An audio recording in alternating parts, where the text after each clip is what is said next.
It's your boy Mons checking in with you. I didn't think it was gonna go live that quick. Let me make sure we're good here. Okay, we're good. Well, it's your boy Mons checking in with you. I wanted to share with you something that was just on my heart and on my mind yesterday.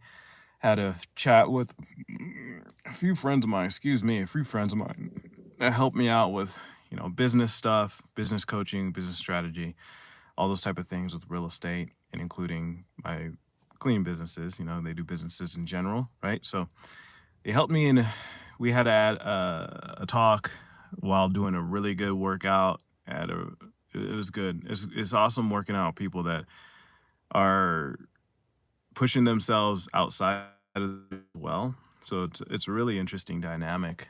I felt like I was working out, just having a conversation. And sometimes when I have a conversation with people at the gym, it just feels like it's sucking my energy. We had, it was actually building me energy on the things that I wanted to do. And we touched on a subject that's in the title for this video. It wasn't actually the main subject, but this is how I perceived the message that we chatted about while we were doing our workout. And that was receiving or letting go in order to receive. Sometimes for myself, I see an opportunity or I'll see something that I can do well at and I can see the benefit and I want to do it. It's like shiny coin, FOMO, and seeing an opportunity and wanting to take advantage of it. So, with seeing these opportunities, I would do this all throughout my life. This has been a pattern since I can remember, probably since college, and at that stage of my life, I was thinking to myself, all I have to do is just throw shit at the wall and see if it sticks. And then I'll know if it sticks, then that's the thing that I choose. But sometimes when you do that and you throw shit at the wall and it sticks, you don't throw it high enough.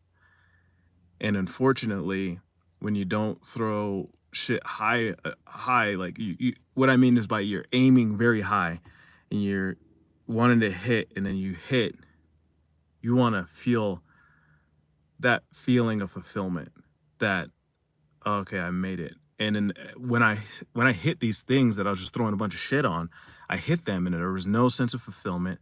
There was just, all right, what's the next thing? Or how else am I going to feel this? And you start to just chase this feeling and these chemical reactions in your body and your brain, and there's nothing that's really lasting, and it all feels like it's pleasing the ego. It doesn't feel like it's uplifting me for the long term and something that's consistent. It felt like it was something that was just very temporary. And of course, I'm not saying there's any issues with the ego because I feel like I put something out there and I put out a message out there where I'm saying that the ego is your enemy, because I made a post about that recently. It's not a bad thing. The ego is definitely necessary. It helps us grow and pulls us out of our comfort zone, and it also helps us be comfortable. I feel like the spirit and the soul pulls us out of our comfort zone a lot more and allows us to live outside of the ego, outside of the self. But I digress. Getting back onto the topic of what I was talking about, when experiencing all these things that I've just thrown shit on, it stuck, threw shit on, it stuck, I started to do it with real estate. And I got into this community where everything seemed amazing. The marketing, shout out Pace, he does really good marketing. And shout out Pace for bringing me into the community, a sub two community.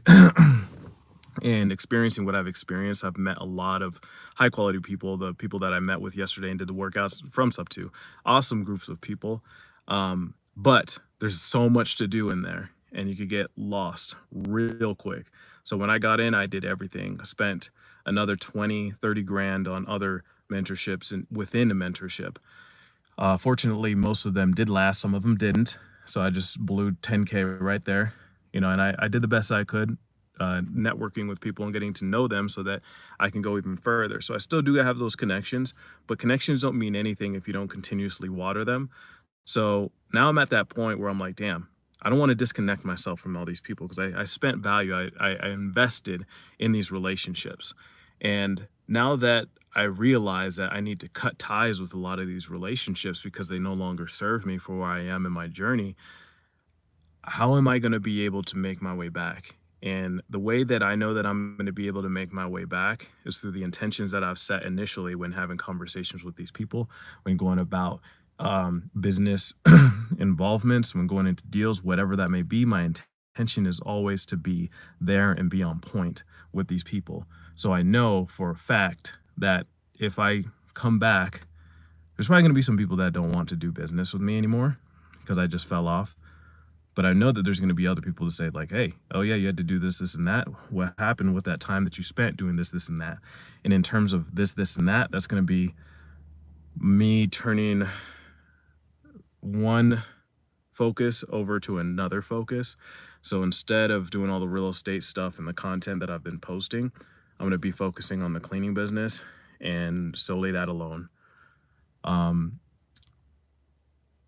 been teetering on the fence for a long time with this decision, especially being at the point where I know that I can't be riding all these horses at once and expecting to go to the same location. We could if we were in a horse and carriage, but I'm still trying to ride one horse and then earn that ability to get to the horse and carriage and have 3-4 horses for me.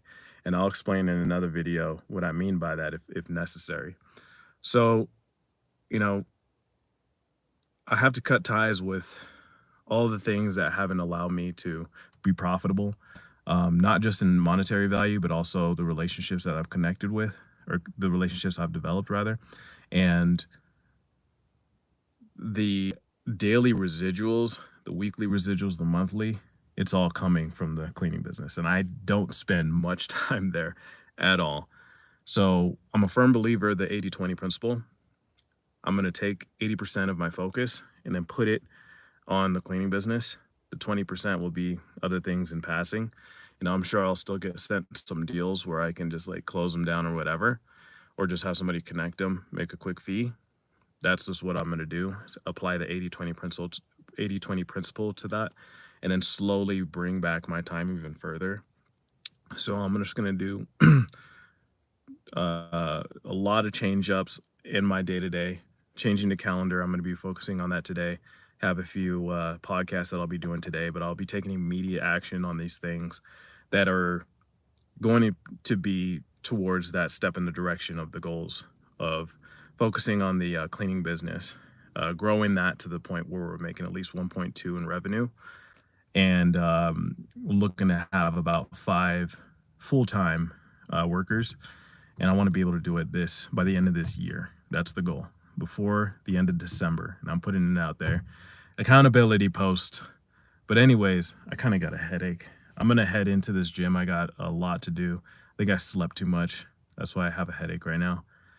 But yeah, let me hear from you guys in terms of when you had to make a decision, like a decisive decision, and it hurts, because this decision hurts, man. I've developed relationships in teams with people, and now just to turn my back on it until next time, it does hurt. So anyways, I want to be able to hear your guys' stories and what you did in terms of making sure that you continuously move forward and follow through with your changes. Let me know what you experienced and then what it was. You know, what did you quit, and then what were you giving up? What did you sacrifice in order to get and achieve something else? What did you end up achieving? Or did you achieve something that you never thought it would be and it was a blessing? Or maybe it wasn't what you anticipated. But anyways, like, share, subscribe my content, MAJSAYY, where every single day I'm stepping into the best version of myself. What better way to do it than to share it with y'all? Time to hit this workout. Hope y'all hitting it too. It's your boy Maj checking it out.